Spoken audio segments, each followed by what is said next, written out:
All right, we're back. We're here for round 5, and I think this stream was lacking energy, so we're gonna try and just Pikachu it up with lightning here. And we got Beky presenting the Pikachu side of things. Although isn't it supposed to be yellow and you're all green in the back? I'm all green in the background, I am and I'm all orange I'm all in the green hair, in but the I have the background, and Pikachu, I'm and all I'm orange here in with the the hair, energy. but I have the We're ready Pikachu, to and I'm go, here and with the ready to energy. watch We're ready to some go more and ready magic to to watch bring your some days more to a happier magic to place bring your with days my army to of a happier Pikachus place beside me as with well. my army of All Pikachus right. beside me as well. So Becky's here to join us for the rest of the day. She'll also, if you enjoy her coverage, she'll also be here for tomorrow afternoon. And if you can't stand her, well, maybe you can watch the coverage tomorrow with on mute or something. Anyway, Becky's here. Beky, so we've got Sealed, Modern, and Legacy. If you were sitting in one of these 3 chairs here today, which seat would you be in? What format would you want to play? That's Kind of a difficult question. Kind of a difficult question to be asking me. I think Legacy is like very easily at the bottom. It's just the format that I have the least understanding of. It's the one that I keep up with the least. It's a pretty close tie between Sealed. I think I would Modern probably end up and wanting Sealed. to be I think I Modern, would probably especially end up after wanting Vegas to be this last Modern, weekend. especially I just after feel like Vegas this last weekend. I kind of got my I just feel like I kind of got my especially fill of Crimson Sealed as Vow a format, personally. It's especially just of Crimson it's a very Vow bomb-driven personally. It's format just like that it's I a feel very like bomb-driven doesn't have as much format play to that it I as a feel lot like of the doesn't formats have that I've as really much play to enjoyed it as a lot of playing the in. formats that I've So really I would enjoyed probably be a playing little in. oversealed So at this I point. would It'll probably be be a little interesting to watch, oversealed and I at think this I'll point. enjoy It'll be watching people more interesting than to watch, and I personally think I'll playing it, enjoy but watching if people more I than was like personally going playing into it. But if I was like going into this weekend had to pick a seat and then like graciously got other people to play those other seats, would definitely be All right, trying let's to go sit ahead in and the go down to Modern the seat. match, and we'll continue this conversation going. Looks like we're starting with Legacy this round. So we're going to put Beky to the test right away, see if she has any idea what she's talking about. And we're going to see Zach Dubin, Kayla, Davison, and Adam Wasburn-Moses versus, can we move that preview window out of the way so I can, there we go, against Chris Franson, Andrew Wolbers, and Patrick Tilsen. We're going to start on Adam Wasburn-Moses on lands versus Patrick Tilsen on death and taxes. And Adam Wasburn-Moses starts with Urza Saga, a Mox Diamond, and a Life from the Loam in the graveyard. So nothing too shabby about that opening. Certainly nothing too shabby. If there's ever a deck that I could have at least some grasp on, Death and Taxes is certainly one of them. Probably the Legacy deck that I have the most knowledge of going into this. But my knowledge of the lands deck, especially since the changing of Urza Saga, is potentially a little bit lower, but at least I think I can especially keep up with the Death and Taxes version, especially this version with Yorion, is something that I've been seeing a lot of, and I'm interested to see get some play. I've seen a lot of lists, haven't gotten to see a lot of play with it. All right, well, don't undersell yourself. I'm sure you'll do fine. So we have turn 2 here is a Thespian stage and a pass, and unlike previous generations of lands where Life from the Loam ends up in the graveyard, you just every single turn, that's your turn. You dredge Life from the Loam, and you cast it, and then you continue on. And here we have Urza Saga, and mana just stays up because, you know, we have things to do. We have Urza Saga activations. And Stoneforge Mystic, okay. Stoneforge Aether Vial goes to 1, Stoneforge comes down, and we'll see what the selection is going to be, whether it's Cauldron Complete or something else. Mm-hmm. And we see at the top of the screen there a Yorion, as if that Death and Taxes deck looks rather large to you at home, that's because it is. In fact, it is. I was actually a little surprised when we saw the deck get picked up from the left side of the screen. I actually thought that the Yorion was on top of the deck on the right side of the screen. Uh-huh. And then I got like kind of phased out for a moment when I saw that the deck got picked up. I was like, there's 2 decks? The Yorion's all of a sudden like 120 cards? What's happening here? But all right, so a construct is made at the end of the turn with Urza Saga, which rolls up to 3. Now, are we making another token or not before tutoring? I mean, that always kind of is one of those things that just depends on like what is in your hand. Is there going to be... Right. And I think especially in this Death and Taxes mirror, I think going for the second construct is certainly going to alleviate a lot of pressure that this Death and Taxes deck can kind of put onto you. So I like going for this second construct here just to get on the board and try to keep up with this Death and Taxes deck while the lands deck can kind of get on board and do its thing. Yeah, no, and I think we're going to see this this Urza Saga play a big role here because Death and Taxes is a deck that actually naturally has a lot of ways to deal with Merit Lage between Swords to Plowshares and Flicker Wisp and Karakas. So having this Urza Saga plan is probably more relevant here than it is in a lot of other matchups where the Merit Lage is just untouchable. And we see here Shadow Spear searched up. So yeah, these constructs are 4/4s, and they're looking to interact. And I mean, it's tough to deal with any creature to deal with Cauldron Complete, but I guess Adam Wasburn-Moses is going to give it a shot here. Yeah, if anything is going to be able to deal with it, hopefully going for a little bit of a race certainly can help out just the teensiest bit.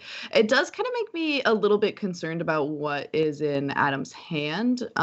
Kind of committing this much to the board kind of could spell maybe not the best hand for a lands player, but we'll see if that is in fact the case or if this is just how Adam is deciding to kind of stay with the tempo of this game. I mean, with the 2 tokens and the Shadow Spear, I already feel like I don't know that Patrick Tilsen can choose to race here. I think this Cauldron Complete might stay back, and I'm clearly wrong as it rumbles in here to attempt to get in for 5 damage right away. Certainly, the existence of Cauldron Complete really speeds up the potential of Death and Taxes to push damage, but here, when you're facing down a couple of 4/4s already, I don't know. Yeah, I agree that this is kind of an interesting decision to just like go in guns blazing with this Cauldron Complete, but this has to spell that there's just like a good 2-drop in the hand that can be brought in with this Ether Vial that maybe is making it so that Patrick is just like not afraid of the potential race that is about to happen.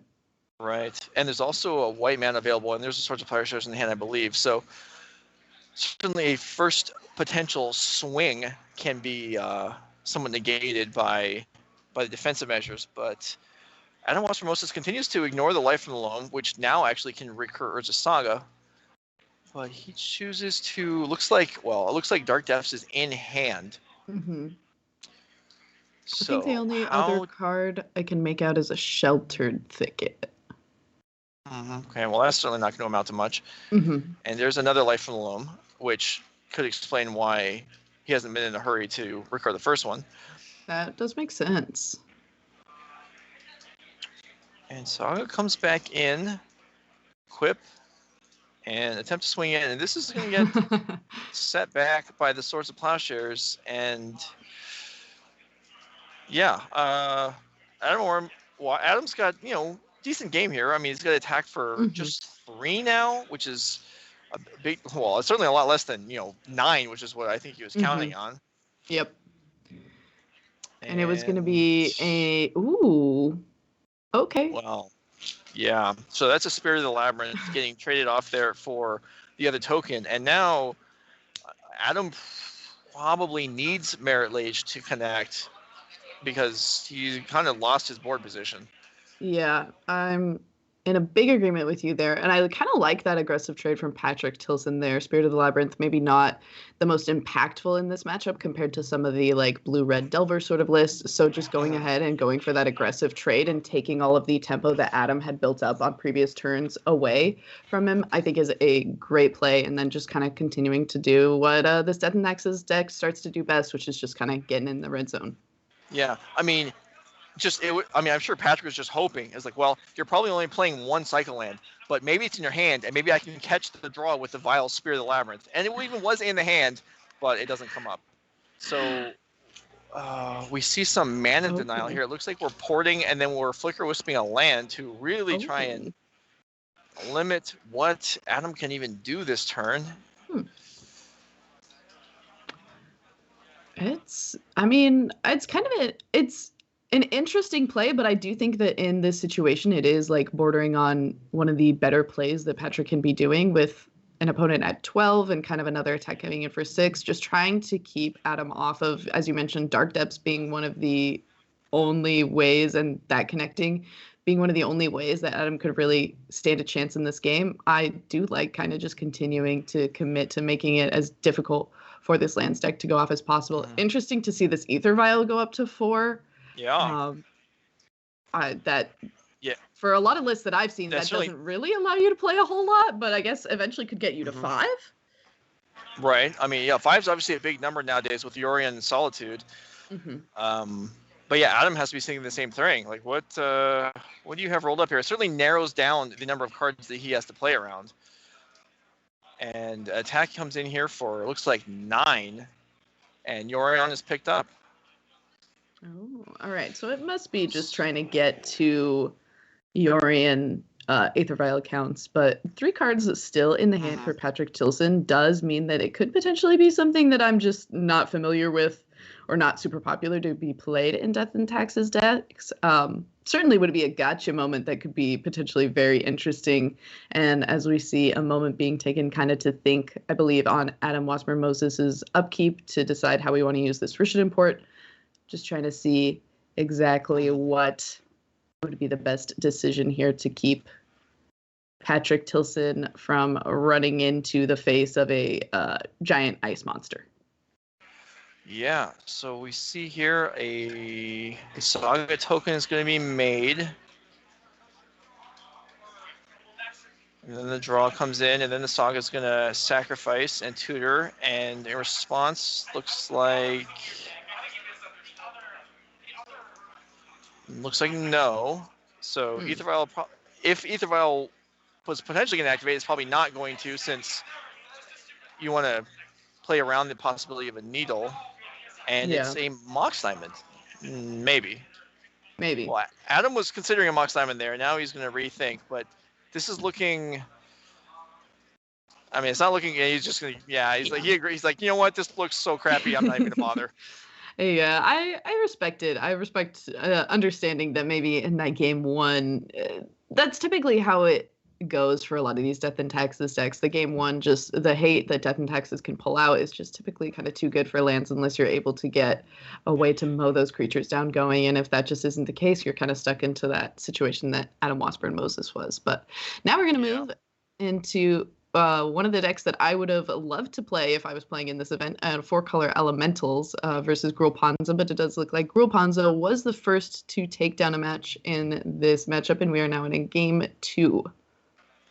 Yeah, game 2 with a Blood Moon on the board, which for Kayla, with 2 forests in play and an island in hand, certainly that's not the end of the world mana-wise, but having white mana would certainly be desirable.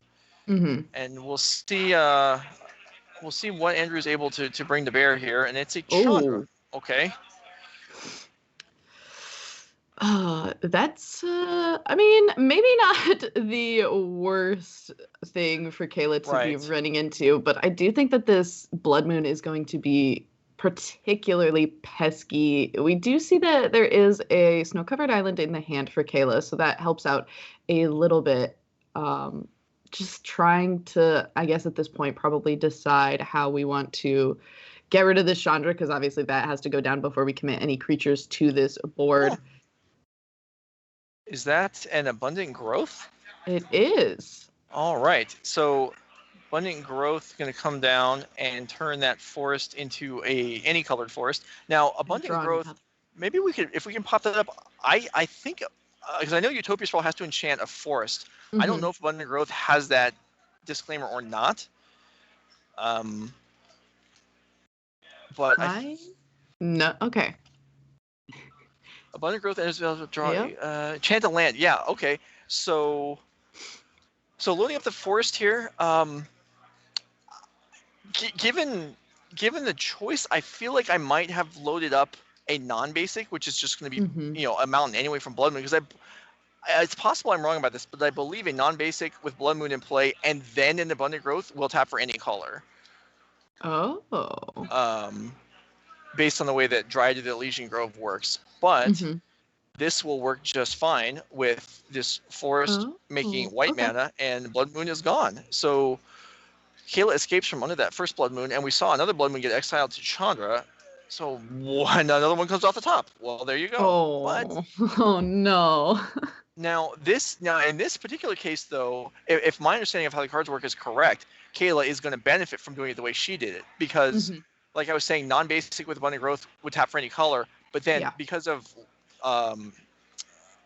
late timestamps, Blood Moon coming down would then make it back to a mountain again.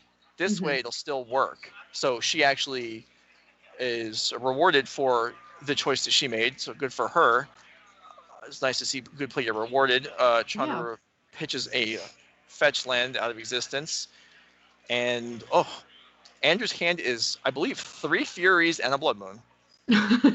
3 Furies, a Wooded Foothills, and a Blood Moon. So going to go ahead and just get that Blood Moon onto the field. If the first one had to be removed to the second one, certainly going to still be a little bit pesky. But considering that Kayla's life total is not super at jeopardy compared to what it could be, this might not be the worst situation, though. I certainly, just from Kayla's perspective and knowing that the first game went the direction of Gruul Ponza, I can't imagine that a version of this deck playing something like these Abundant Growths played too nicely against a deck that is doing some land destruction. So I imagine that is a part of what spelled defeat for Kayla in the first game. But so far, so good. Going to go ahead and go for a second Abundant Growth here.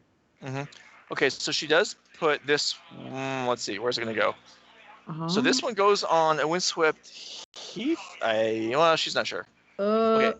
Yeah, this one goes on Windswept Heath. Okay, so this. Okay, so Andrew's like, how does this work? And then Kayla's like, I don't know. Either she knows how it works and just needs the judge to clarify for Andrew that it doesn't work in his favor, or nobody knows. But I'm gonna guess based on the play she made that she knows what she's doing. Yeah. Which means she probably also knew what she was doing the turn before and is actually just making good decisions here throughout. Based on hand gestures, I'm inclined to agree with you. Yeah. And I have to imagine that this also means that this second Blood Moon is not one that she intends to get rid of. Right, I agree with you. However, so even if her mana is fully working, though, this Chandra is still growing. At 6, yeah. Yeah, so, Well, we are abundantly growthing. So is this Chandra. A 6 loyalty. I believe it ultimates at 7 or 8, and it is not something that you particularly want to be facing down, no matter who you are. Chandra Torch of Defiance, I believe, is what this Chandra is called. For people a little rusty on what its ultimate actually is. The -2, I believe, is 4 damage to a creature, right? I think. Plus is mana or exile a card you can play. I believe so. There we go. It's and then the minus is -3 to do 4 damage. Okay. And then the emblem is whenever you cast a spell, you get an emblem that does 5 damage to anything. So that's pretty tough to beat. Yeah. It is at 7, and I don't know that she's. Well, I take it back. She does have an answer to it because Solitude has Flash. Ooh, well, okay. That works also. Oh, I'm sorry. No, I think she could cast Solitude. I think she could have cast Solitude. Yeah. Let me. There's a judge walking right up to my table right now. If it's a Blood Moon in play, and then a non-basic land gets Abundant Growth played on it, does it tap for any color? Okay. Yeah. The judge says yes. It does tap for any color. Okay, that is what we thought. So we have confirmation on how that works. Yeah, and the judge just informed me that actually that's what the judge call is about. Which, we knew what the judge call was about. We just didn't know what the answer was. So. It was only 4 mana though. Okay. It's because those Abundant Growths look like Okay, sure. The Abundant Growths are doubling as kind of look like lands in this pile. So our mistake. There was only 4 mana though. Yeah, exactly. Yeah, so I forgive us for getting that wrong. All right, Icefang Quaddle's in play. Icefang Quaddle is going to be. Okay, I was talking with the judge, and the Chandra now is at 4 instead of 6. So, she had a lightning bolt. Yeah, she lightning bolted it. I see. Which I do think, if you have no other ways to keep a Chandra from ultimating, you gotta do what you gotta do. So Lightning Bolt and Icefang Quaddle gonna do their darndest here, trying to keep this Chandra a little bit at bay, and a Solitude to boot. Gonna try and get rid of that Fury so that we have a little bit more breathing room in this match here, with this Chandra still being a little bit difficult, but now at 3 would have to die to do any kind of minusing, so that's not too shabby if you're Kayla now. Now, here's another interesting thing. No, I'm sorry. Because I was going to say the reflecting pool is not a reflecting pool. It's a mountain. So that's so the ephemerate is not castable. I believe all her land are tapped except for the reflecting pool. So another Fury will take down the Solitude instead of where as an ephemerate would make the reverse situation happen. And then sorry, I'm trying to keep up with everything here. Is that a Bloodbraid Elf on top of the deck? I think so. That's what it looks like, yeah. And we're deciding to pitch it to the Chandra. Okay. And another Fury.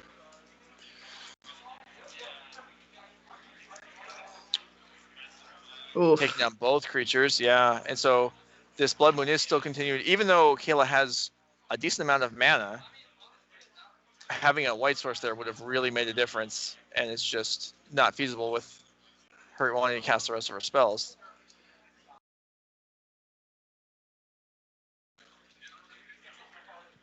I believe that's an Eternal Witness that she just drew.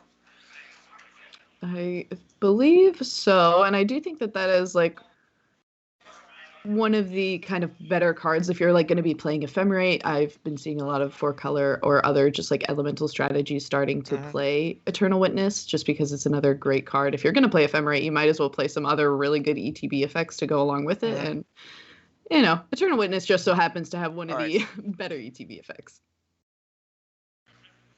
All right, so we've also got Expressive Iteration in hand.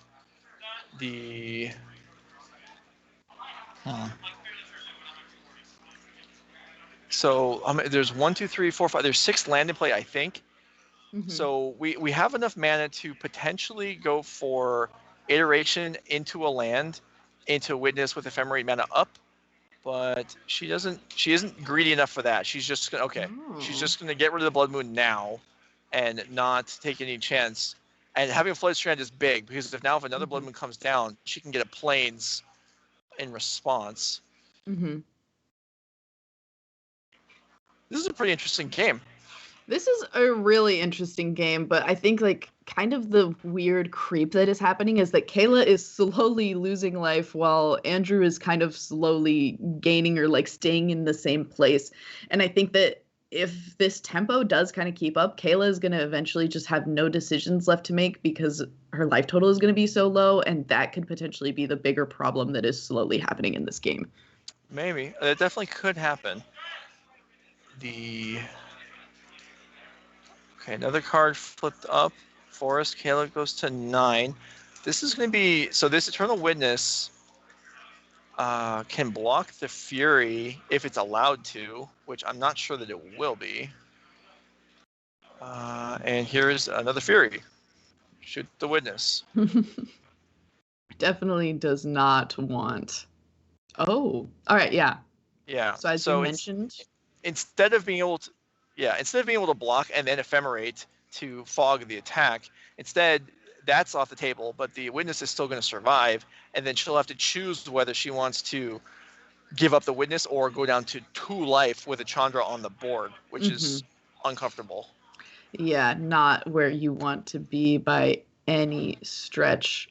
But as you mentioned, the Ephemerate from that Plains gonna allow us to get something else back from the yard, checking that last card in hand, trying to make sure exactly what would be the correct play here. So her other card is Expressive Iteration, I think, still. What would be, let's see,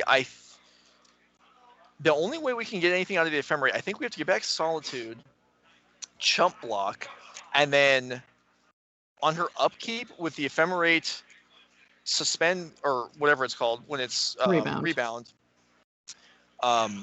Cast the Solitude during her upkeep, and then blink it with the Ephemerate and kill both Furies.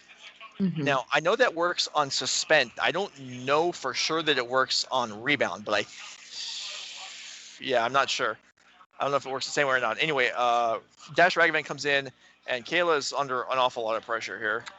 Yes, it's weird for a Dash Dragavan to be making kind of this much of an impact, but when you're at a low life total that's just slowly being dwindled down throughout the game, as Kayla's has been, it's leaving you in a situation where you have to make some decisions you would rather not be making, like throwing your Eternal Witness into kind of this bad shunt block situation. Yeah, okay, so the Ephemerate doesn't have a target.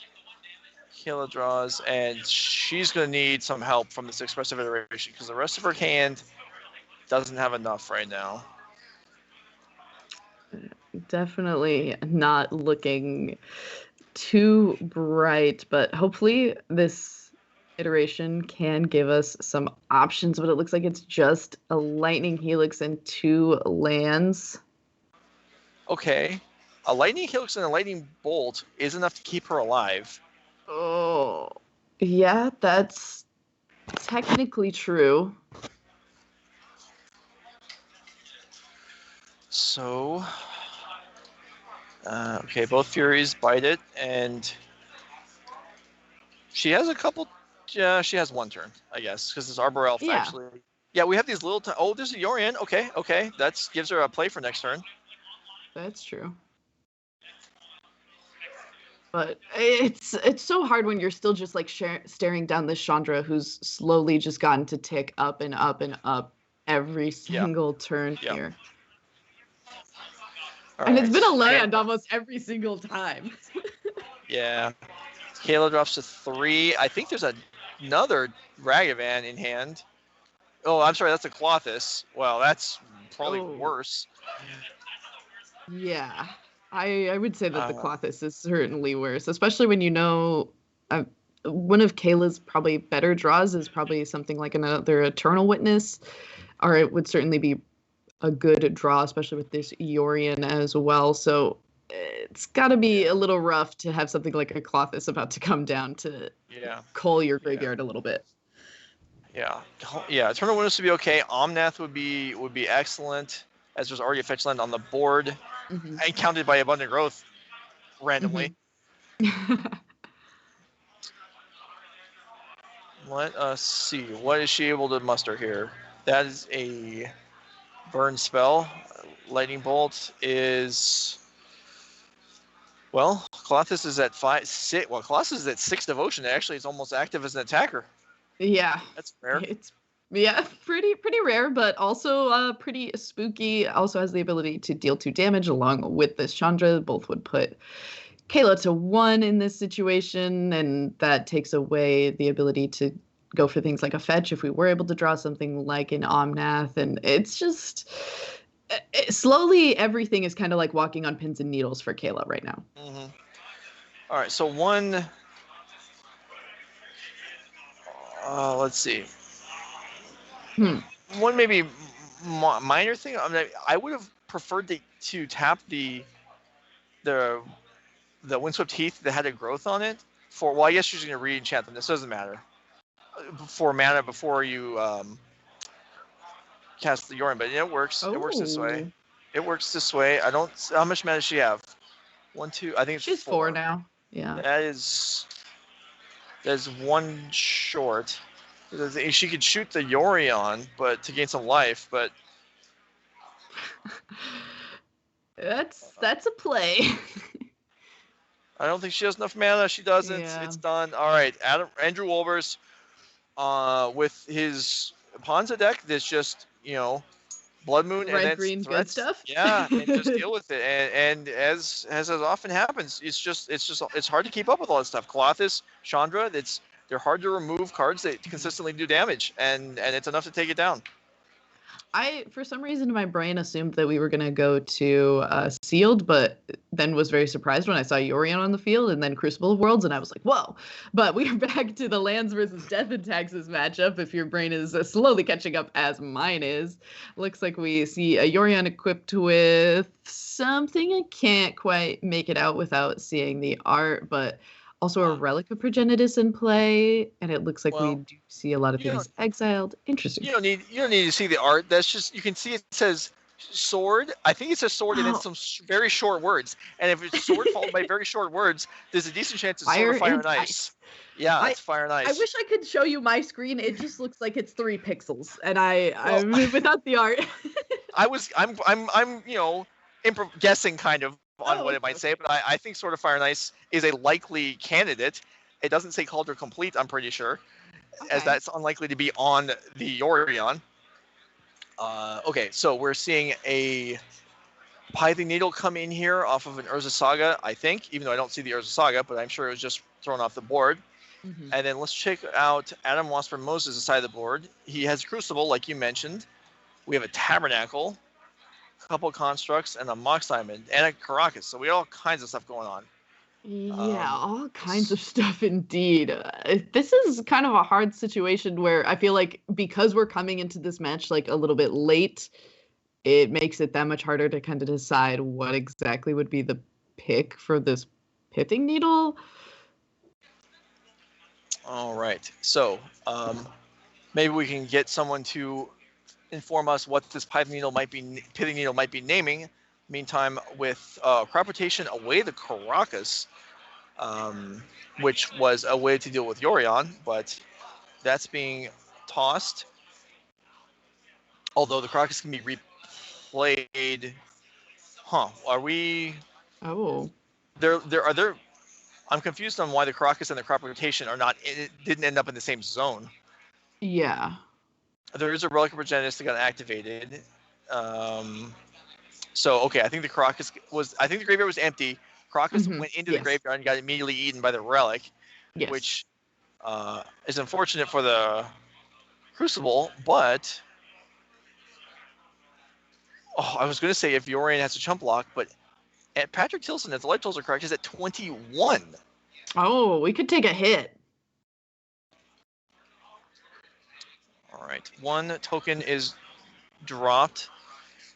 There is a green Urborg Gaia's Cradle of whatever that Circle of Life land is, which allows Tabernacle to tap for mana, and there was a Shadow Spear in play, which apparently was going to be enough to decide the game. So these players will head to a game 3.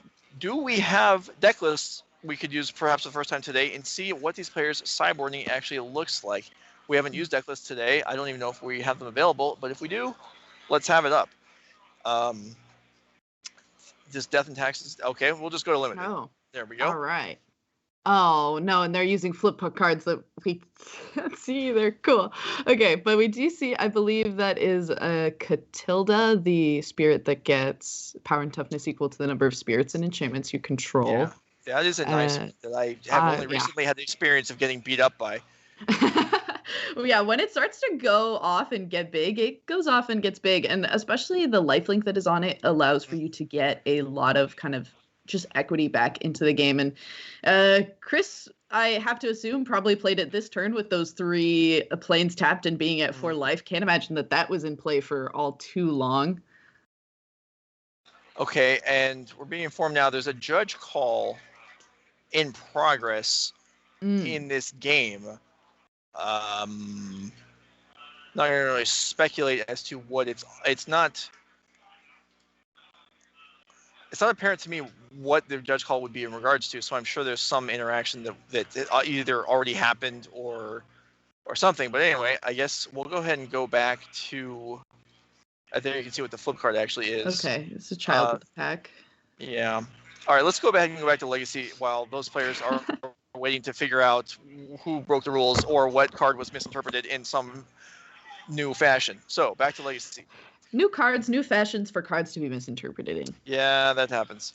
Even with all these old cards, I mean, people, it's just a part of paper magic. There's human error behind it, and it happens in old formats. It happens in new formats. Wait, only in paper magic. Have you? Oh no! I mean, not only in paper magic. I feel like on Arena, there's been multiple times in the last month where it's like, oh, these 2 cards don't work correctly today. We'll get back to you tomorrow, and we'll get them fixed up.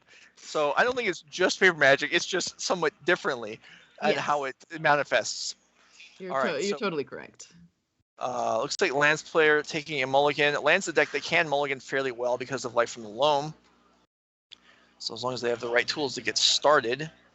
Pithing Needle in hand, and I didn't see what went back there, but there is an Ether Vial, providing a great target for the Pithing, well, not target, but a great name for the Pithing Needle.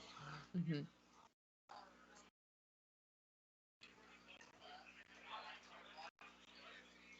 And there you go. Shut that down. No free mana for you, Patrick Tilsen. Yeah, that certainly makes the D&T deck a lot worse.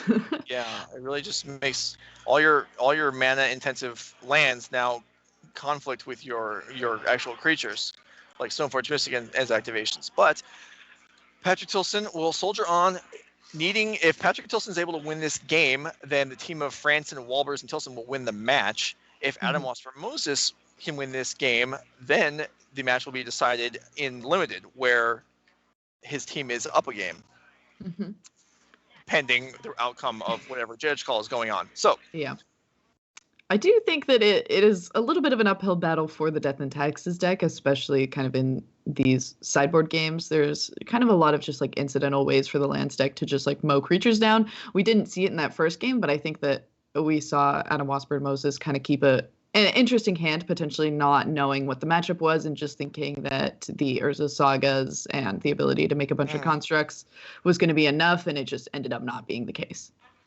Sure. So Patrick Tilsen and his 80-card monstrosity of Yorion Death and Taxes deck, which we saw a lot of last month. And actually, Yorion Death and Taxes won our Legacy event last month in the hands of Isaac Sherman, I believe. And Patrick Tilsen is going to give this turn to think. Do I activate Stoneforge? Do I do something else? And we're already seeing, the Aether Vial's inability to do multiple things is going to gum up his hand. Or to allow him to do multiple things. Yeah, and to the surprise of no one, but Wasteland, kind of a nice thing to just have in the back pocket to at least try to stay in this game a little bit longer, especially with that Thespian stage on the opposite side of the board, but still kind of just going to go ahead and, it looks like, hold up a Plains, therefore probably holding up something like a Swords to Plowshares, though we have not seen that exactly in Patrick Tilsen's hand. All right, in for 5 here, and there's no real convenient answer to something called like Culture Complete in most decks, although with crop rotations in hand, I don't know this particular build of lands or how things have changed, but there is the potential of Maze of Ith to be able to stop the otherwise difficult to deal with Culture Complete. But we'll see if that's a factor later in the game. Wasteland takes out Wasteland. Yeah, very good to get rid of that right now before it gets rid of some of the very important lands in the namesake lands deck.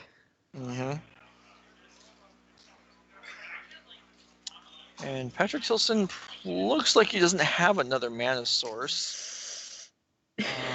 What gave it away?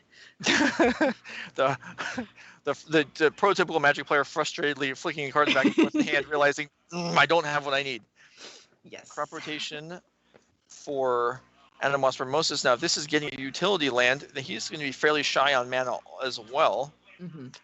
It is a Maze of Ith. Oh, okay. So incoming damage negated at the cost of a land, which sometimes doesn't matter in the lands deck, but at the moment appears to actually make quite a big of a difference. Yeah. Oh, okay. So not totally gummed up for the side of Patrick Tilsen, able to get another Stoneforge Mystic into play at least, but still probably not exactly where you want to be, stuck with a lot of things in hand that you can't deploy multiple spells per turn because this Aether Vial is shut down, and just kind of stuck at the mercy of what the lands deck is going to try to do, though probably a little bit of a sigh of relief at the lands being a little bit difficult, but with this Taiga coming down, that may not exactly be the case either. Okay, that's a Retrofitter Foundry, I believe, entering play, which is an Urza Saga tutor target, which is basically a flying Thopter army creating card all in itself, as long as you have a lot of mana to put into it or some Ornithopters. And Adam Wasburn-Moses does not currently have any Ornithopters or an excess supply of mana, but we'll see. We'll see how he's able to use this. I think this is more a matter of, oh crap, I drew this card, it's totally useless right now, but I may as well cast it because it's not doing any good in my hand. If you've got nothing else to do and it won't punish you too bad, I mean, hey. Yeah. Maybe we can pop up Retrofitter Foundry. start with to confirm whether my visual read is correct, and that's what the card is, but I'm pretty sure. Mm-hmm. And this is a card with a whole bunch of abilities. Well, I'm glad you knew what that card was, because I think the only time I've seen that card is also in EDH, so.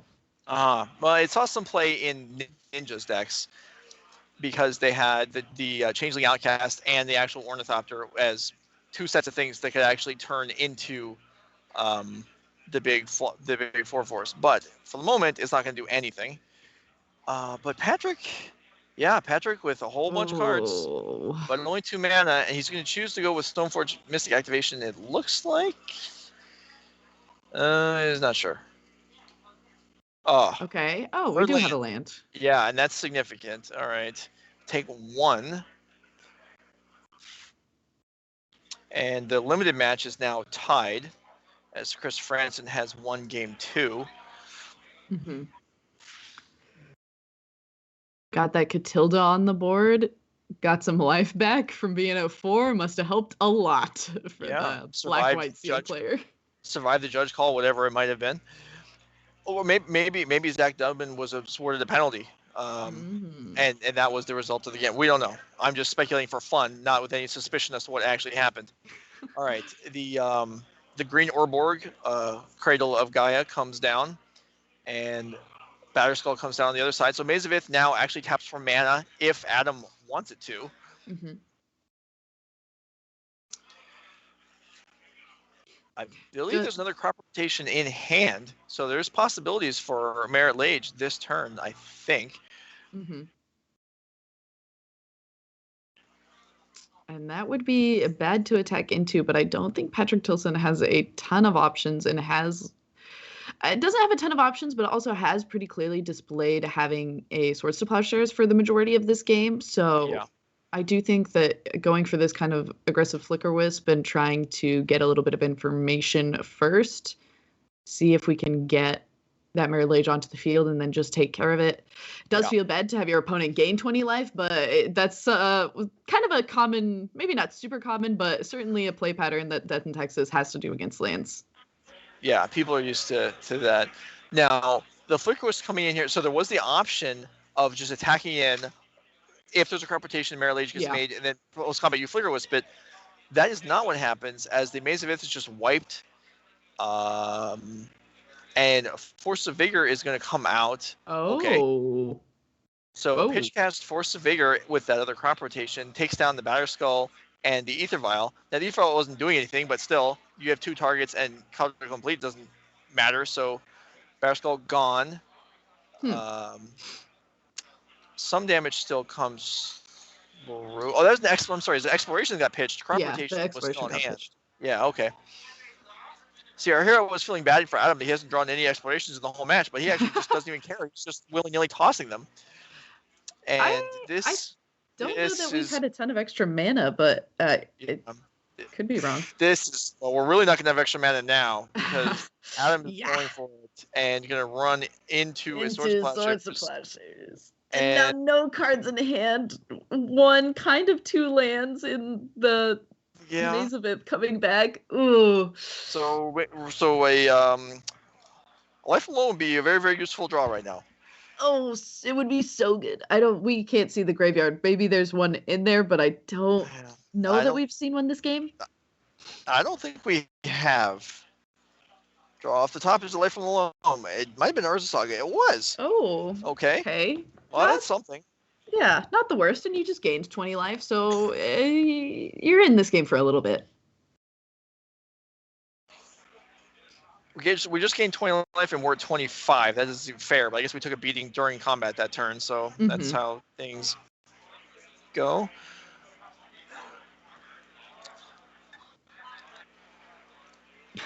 In for 10. Yep. You gotta love the kind of like feigned thinking into turn everything sideways. Yep. All right. So Maze of Ith back to work. Yeah, saving yourself half the damage can't be too bad. I believe that is a Rest in Peace. Oh, it most definitely is a Rest in Peace. So that's Adam and Wasburn-Moses will cancel the request for Life Alone as it's now not a good draw. which means it's probably going to come off the top immediately. And I believe that's a retrofitter token, not a Urza Saga token. Mm-hmm. All kinds of stuff going on here. Yeah, and they can potentially work kind of nicely together. Certainly a little extra servo, a little extra power on your Urza Saga token. Yeah, definitely. A land would have been decent there as Maze of Ith plus Urza Saga both could be activated, but that didn't happen.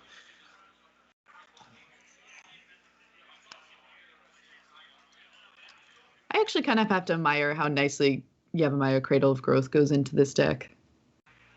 You let me misname it like 3 or 4 times while knowing the correct name the whole time.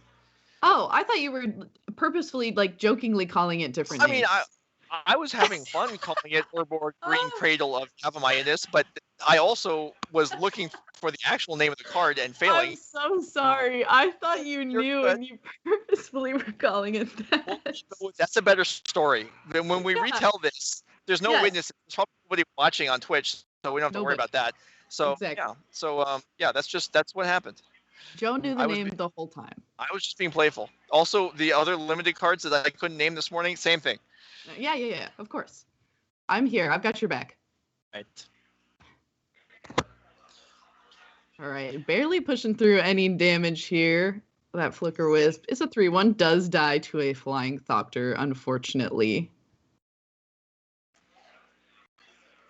But having that mana go there means that we didn't make a construct. But I think if you're Adam Wasburn-Moses, getting the Flicker Wisp on the battlefield is a better play. But Palace Jailer now can make Patrick Tilsen the Monarch, and with nothing in play for Adam Wasburn-Moses, that is going to be a bit of a beating, to put it nicely. Well, Urza Saga is about to tutor, though. Is there a 1 mana or a 0 mana artifact that defeats a bunch of white creatures and enchantments? I don't know that there is. Plus the Monarchy, is there a haste artifact flyer that's a 1/1? I think there is. There's no way it's in the deck, nor am I going to come up with the name of it, but it has to exist, of course. Probably. All right, so Urza Saga rolls up to 3. Adam Wasburn-Moses is, still at 18, not taking a ton of damage each turn, but bleeding resources. And now Patrick Tilsen being the king of the world with the Monarchy is just going to be having cards flow into his hand pretty much the same way that they're flowing out of Adam Wasburn-Moses may as well just draw his card and hand it to Patrick Tilsen the way that the resources are going in this game. Yeah. Certainly. And because the guy is Expedition map. All right. Sacrifice, get I was gonna say Tabernacle, but we're getting Thespian Stage, okay. Tabernacle would not save us that much, but it would do something. But I guess that's not good enough. How about a Wrath of God? Do we have that? I don't even know if we have the mana to cast a Wrath of God, if it was something that was found. We're not even close. Is there a white Urborg, That's what's coming out next. That's the next Modern Horizons card, when they come out with Modern Horizons 3. No, Adam Wasburn-Moses needs it today. He can't wait. Today! Now! Wizards prints cards there's all kinds of printing schedules these days. Maybe the card came out today and we're just not aware of it. Oh, and it's legal in Legacy now. Legacy, it does get things legal in it pretty quickly. So, that could be the case. Just print it into a commander deck and we're legal, we're good, let's go. Stat. Well, all right. Slide it in there. Yeah. So as Patrick Tilsen attacks for 4 damage here. Oh, no. Oh, okay. So Sanctum Prelate, definitely. At this point, you have to wonder what things Adam Wasburn-Moses could even find. It's still at a pretty healthy life total, but it just seems like it's such an uphill battle with the things that are starting to accrue on Patrick Tilsen's side. Yeah, this there's a Caracas in hand just in case Merit Lage somehow gets assembled. There's plenty of damage being pushed in. I can't make out the other cards at the moment. It might be an Urza Saga. I think it is. Patrick Tilsen's just got everything going in his favor now, and the team of Franson and Wolbers and Tilsen is looking good to reach 5-0. Here comes the team.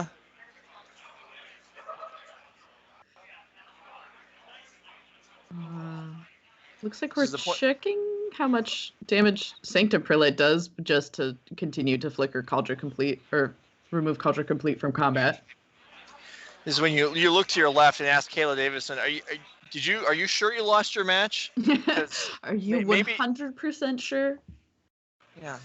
Maybe the outcome was in doubt and you need to, I don't know, look for help from somewhere else as it's the team event, right? And Wasburn-Moses needs help from his teammates right now, and I don't think it's there. I think there's the Urza Saga. Here is no. To take down the Retrofitter Foundry. I mean, if it's the only thing that's making blockers, why not get rid of it? Yeah, sure. We have this Ether Vial in play, but we don't need to use it anymore. We found mana. We can cast our spells. We've only got one card in hand. We finally managed to get our cards out of our hands, so we don't need any more. There's still, I mean, you can see sitting over there, Kahira the Orphan Guard and Adam Wasburn-Moses' companion. Maybe that can turn the tides of the game. At least having something to do some blocking would be quite nice, I'm sure, but it does cost 6 mana to have to pull it from the companion zone and play it within the same turn, and this turn we'd be going to 5. It's just, we're still just so far away from being able to even keep up with what Patrick Tilsen has on his side of the board. Yeah, I mean, I think a crop rotation was drawn there, and that's stopped by the Sanctum Prelate. And that's not even a card that you can see if they're paying attention, like Chalice of the Void. You just can't do it at all. So even though these Stoneforge Mystics, this motley crew of creatures here is getting the job done alongside Cauldron Complete. Without the Cauldron Complete, Adam Wasburn-Moses might still be at 25, but as it is, we're rapidly approaching the end. Or not so rapidly, as the case may be. Well, it definitely is. It is okay. I thought Adam Wasburn-Moses might be picking up to concede there, but instead he's activating to Force of Vigor again. Oh, okay. Okay. Can destroy Rest in Peace and the Ether Vial? Sure. Okay. I mean, does that count as a 2 for 2 or a 2 for 0? Because I don't know if either card we killed mattered, but yeah. Still, I mean, I'm kind of having fun here at Adam Wasburn-Moses' expense, but this is, I mean, he's definitely putting up a valiant fight. He's trying. I will give him that. He's trying. It's just, he's just very far behind. Well, Patrick Tilsen is saying, I have so many creatures. I need more room. Can we clear off? You're done? Modern's done? Okay, give me your board too. Yeah, this is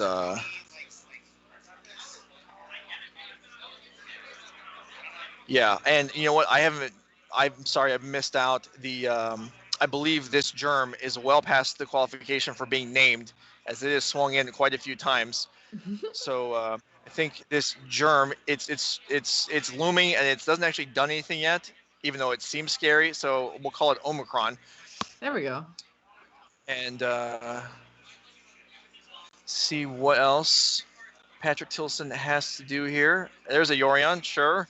Let's get some equipment out of the deck. Let's may as well take out that Python Needle. Change the number on Sanctum Prelate.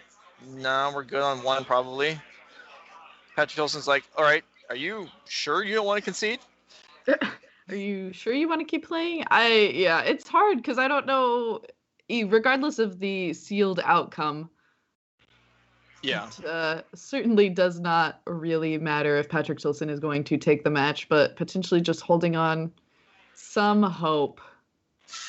Now this is actually very cool right here. The Yorion blinking out, the Skyclave Apparition, and the Palace Jailer. So the Skyclave Apparition would give back a token from the Retrofitter Foundry representing it, but then the Palace Jailer would just go ahead and wipe that out immediately. So that's neat. And then pick up the Python Needle for free in the bargain.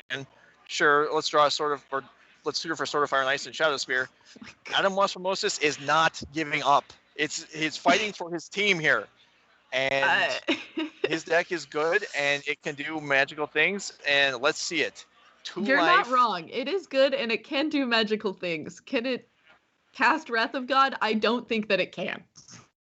Yeah, and Cauldron Complete's indestructible. I mean, Omicron Complete is indestructible anyway, so it does not prove to be enough. So Patrick Tilsen finishes off this match despite the valiant efforts of Adam Wasburn-Moses, and Chris Franson, Andrew Wolbers, and Patrick Tilsen will take down this match and advance to 5-0. I guess we'll go ahead and finish. The players are going to continue playing their limited game. You know, you may as well try and win if you're Zach Dubin, because maybe one of your opposing players will retroactively get disqualified. And your team will actually, you may as well get this win on the board. Yeah, you might as well go for it. All right. So we have the web, okay. And just like that, it looks like it was good to go Zach Dubin's way.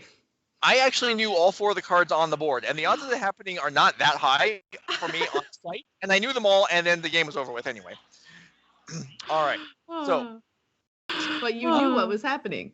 I did. I maybe couldn't have not verbally identified the names of all of those cards, but you're here for that, and I could have told what they did, but no. Well, maybe we'll see it next round. Anyway, that's going to conclude round 5, Beky's first one. We've got 2 more left today. We've got 92 teams here today, which is the record for attendance at a Nerd Rage Gaming Series event. Let's go ahead and show the prize pool and show what the players are playing for. You can see it there. There's money on the line. This is a 10K event. They also are player points on the line. The top 4, the players on the top 4 teams, as you can see on the right there, will qualify for the arena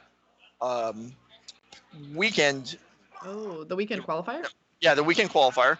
Yeah. The winning team will have no use for their championship points, as the 3 of them will be auto-qualified for the championship. Oh, so very cool, very cool. Them, whoever they end up being, there is a lot on the line for them. There's also a 5K tomorrow.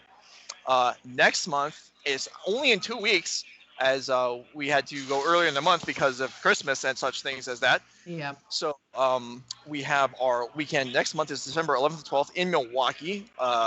Reverse of the October event, Legacy will be on Saturday. Modern will be on Sunday. So head on over or make plans to watch that with us online. And if you're enjoying the content, I want you to go ahead and remind yourself to follow us so you get notifications next month when we do go back online. In the meantime, I'm Joe Lossett. This is Beky Bell. This is Nerd Rage Gaming, and we'll be back for round 6 momentarily.